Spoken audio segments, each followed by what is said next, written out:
Hey everybody, this is Tony B, and before I introduce another one of my favorite classics, I'm going to take a minute to go on a rant here.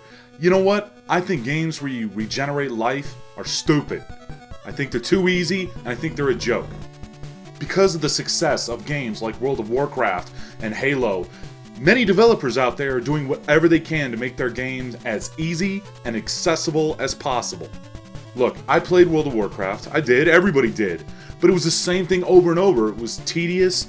There's no end, and games need to have an end. They need to have a point. And I know what some people may say, well, the point of games like Halo and World of Warcraft and why they don't end is because of multiplayer. And you know what? Let's do a little exercise here. Think of how stupid the average person on the internet is, myself included. Okay, you got it? Now, try to wrap your mind around the fact that half the people are dumber than that. So let's go back to a time where it was a badge of honor to say you beat and defeated a game. Man, that bunny is f***ing up that bus. And like that, the rant is over. Hello everyone and welcome to episode 53 of RETRY. Today we're looking back at Gun Knack, released in 1991 in North America and made by Compile. Two things immediately set Gun Knack apart from other top-down shooters on the NES. First of all, you've got this extremely robust options menu. Next up, we have a shop where you can buy power-ups. See that uniform behind her? That's so she can change when you mess up the one she's wearing. Now I understand, getting excited over an options menu is probably not something a lot of people do. But it has an item shop. Seriously, you lose your weapon in between levels or just want to get your favorite one? Who cares? You just buy another one from the pretty lady behind the desk. I have no idea why she has another outfit on the wall behind her, but I digress. In the future, Earth's resources have been depleted. So basically, humanity branches out to these 7 planets that they now inhabit. Everything's going great. Oh, by the way, love this gun. This is the number 3 favorite gun in the game. Everything's going great until basically cosmic radiation makes all the animals and inanimate objects go crazy. That's right, all these harmless creatures and people's food and people's things rise up and try to kill them. The Galactic Federation knows they're screwed, so they pull in you, who's a super cop, to kill all the rabbits and restore order to the universe. And hey, scoff if you want, but that's nowhere near as stupid a plot as Blaster Master, and I love that game. Not to mention, how many times do you remember fighting a giant robotic bunny that spawned other bunnies that used their carrots to try to kill you? At the very least, Gun Knack gets a lot of credit for being extremely creative, if not completely insane. So after killing the boss, it's back to hang out with the only woman in this game, the chick who you're paying money to for services.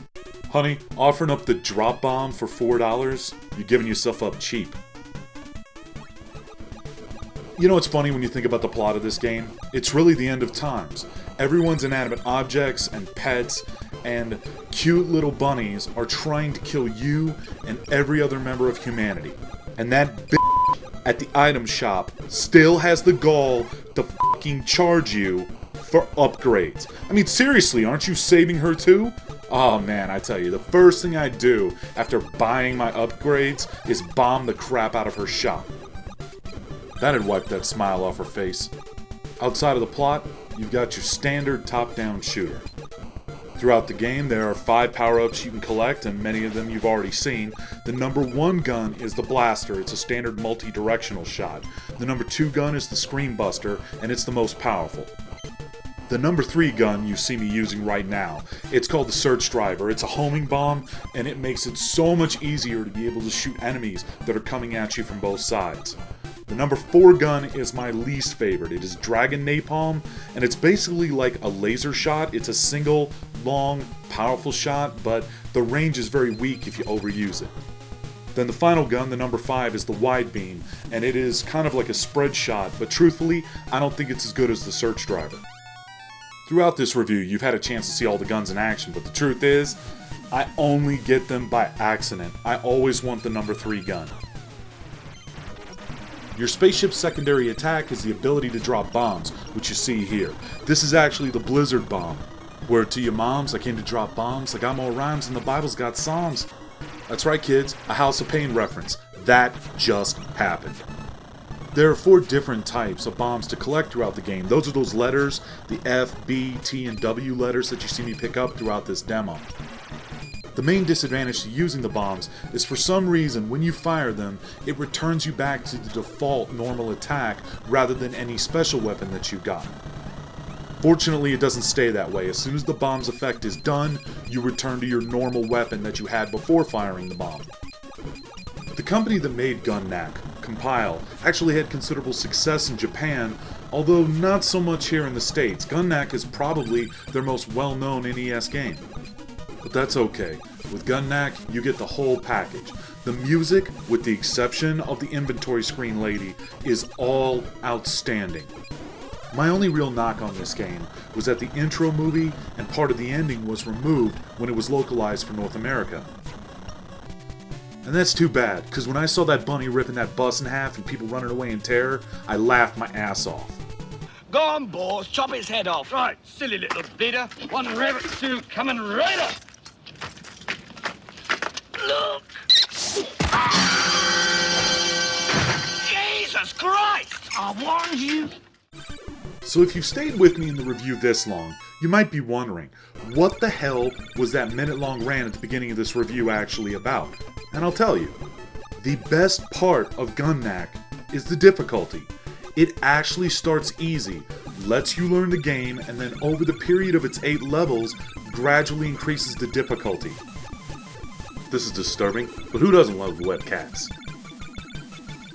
Out of all the top-down scrolling shooters I have played, Gun-Knack has the best difficulty curve of all time. Hands down, no contest. It's a great game that a casual gamer and a hardcore gamer can both sit down and enjoy. That's right, I'm flying through $1,000 bills blowing up gold bars. Hell yeah. If you want to pick up this great game, here's the problem. It is available on eBay, but even without the manual for just the cartridge, you're gonna pay around 25 bucks. And unfortunately, the price just goes up from there. Compile, the company that made Gun-Knack, is now out of business, so there's no chance of it really coming out on the Wii Virtual Console or ever seeing a re-release. Your best bet is to have a good relationship with your local secondhand store owner and see if he'll hold one for you when it gets traded in. Thanks for watching. For VideoGameSaga.com, this is Tony B, and I'm out.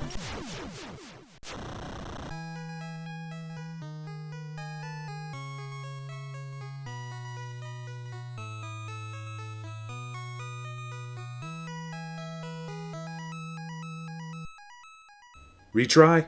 You know it.